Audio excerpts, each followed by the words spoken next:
बिस्मिल्लाहिर्रहमानिर्रहीम।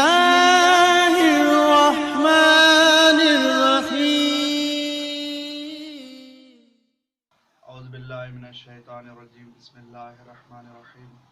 मोहतरम नाज़रीन, अस्सलामु अलैकुम वरहमतुल्लाहि वबरकातुहू। नए मौज़ू वसीले सां गॾु तव्हांजी ख़िदमत में हाज़िर आहियूं। वसीलो उहो उनवान आहे जंहिंखां बग़ैर ज़िंदगी जा उमूर हासिल करणु तमामु मुश्किल आहे, मुश्किल न बल्कि नामुमकिन आहे। वसीलो असांजे ज़िंदगियुनि जो अहम सुतून आहे ऐं इंसानी हयात बशरी इन वसीले जे सुतून ते क़ाइमु आहे। वसीलो हिकु अहिड़ो मौज़ू आहे जंहिंखे बशरी अक़ुल जो इनकार नथी करे सघे। हर बशरी अक़ुल उन ई शइ खे तस्लीम कयो आहे। ऐं वसीले जी माना, सभ खां पहिरीं वसीले जी माना बयानु कंदासीं। त वसीले जी माना छा आहे? वसीलो कंहिं शइ ते, कंहिं शइ ॿिनि शयुनि जे दरमियान रब्त या हिकु शइ खे ॿी शइ सां ॻंढींदड़ शइ जेका आहे उन शइ खे वसीलो चयो थो वञे। जहिड़े नमूने सां इंसान अगरि छत ते चढ़े थो, सीढ़ी जो सहारो वठे थो, या सीढ़ी वसीलो आहे। जंहिं शइ जो सहारो इंसान वठे थो वसीलो आहे।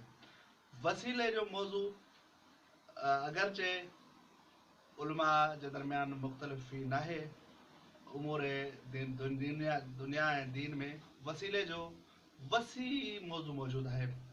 ऐं वसीले जो इनकार ॼण ईअं आहे ॼण सिज जो इनकार आहे।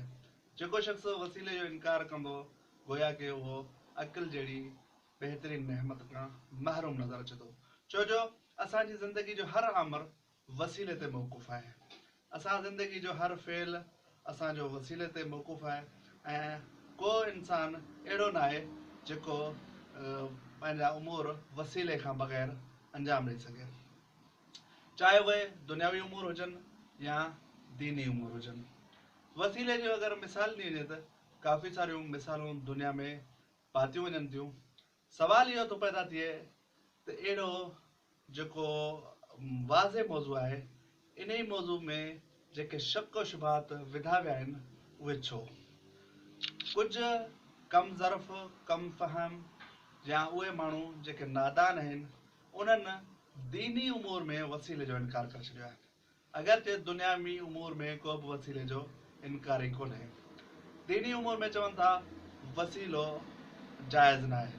जॾहिं त उन्हनि जो इहो चवणु, या उहे वसीले खे शिरक चवनि था, जॾहिं त उहो चवणु उन्हनि जो क़ुरान मजीद जी सरी आयत जे ख़िलाफ़ आहे। इरशाद रब्बुल इज़्ज़त थी रहियो आहे, या अय्युहल्लज़ीना आमनू इत्तक़ुल्लाह वब्तगू इलैहिल वसीला। ऐं ईमान वारो तक़वा इख्तियार करो ऐं ख़ुदा ताईं पहुचण जे लाइ वसीलो करार ॾियो। वसीलो छा आहे ख़ुदा ते पहुचण जे लाइ? वसीले जा काफ़ी सारा मिसाल पेश कया विया आहिनि, जंहिंमां अलाह जो पंहिंजे वसाइल खे बयानु करे चए थो त ख़ुदा जे लाइ सुहिणा नाला आहिनि, जिन्हनि नालनि जे वसीले सां तव्हां ख़ुदा खे सॾे करे सघो था। या ॿाहिरि जॻह ते नमाज़ खे वसीलो करार ॾिनो वियो आहे। अहिड़े नमूने सां कुझु हस्तियूं, कुझु शख़्सियतूं आहिनि जिन्हनि खे अलाह साईं पाण ताईं पहुचण जे लाइ वसीलो करार ॾिनो आहे।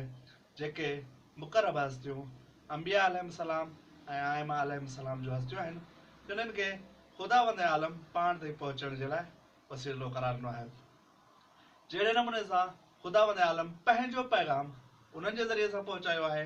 पंहिंजी वही ख़ुदावंद आलम कंहिं इंसान खे डायरेक्ट हुकुम नाहे कयो। अगरि ख़ुदावंद आलम को पंहिंजो पैगाम पहुचायो आहे त उहो पैगाम ॿिनि तरीक़नि सां पहुचायो आहे। या त अंबिया आइमा अलैहिस्सलाम जे वसीले सां पहुचायो आहे, या अगरि कंहिंखे इल्का बि थियो आहे त उहो बि अक़ुल जे वसीले सां इंसान खे इल्का थियो आहे।